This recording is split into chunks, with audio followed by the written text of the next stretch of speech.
ever purchased from brands like Shein, H&M, or Nike? Some of these brands may seem familiar to you, but you might not be aware of who produces them.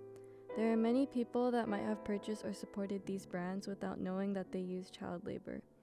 I myself have purchased from these brands without knowing much about who or where their products are being made. While taking an elective class, I was able to educate myself on the topic of child labor. After educating myself and doing more research on it, I learned that there are many known brands that use child labor.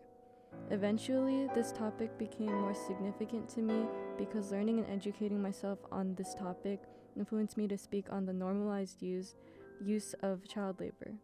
Child labor is used for almost everything, whether it's fashion items, food products, or even materials.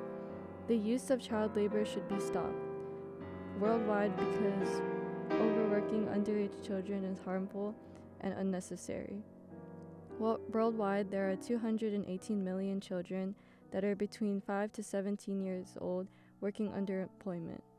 Up to 73 million children are working in hazardous conditions.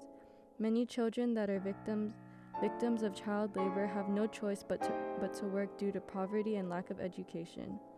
When children are stuck in poverty, they are forced to do labor with low pay in order to support themselves and even their family. These children are taken advantage of, their cheap labor, and paid very little for long hours. For example, the fashion industry requires cheap and fast labor. Furthermore, the lack of access to an education also forces children to work. Keeping children in school will keep them out of hazardous work. Although it may seem like this problem is ongoing, there are ways to prevent child labor. Ways you can help prevent this issue is to be mindful of what brands you support or buy from. Support brands that are against child labor. Spread awareness and educate yourself and others on the topic of child labor.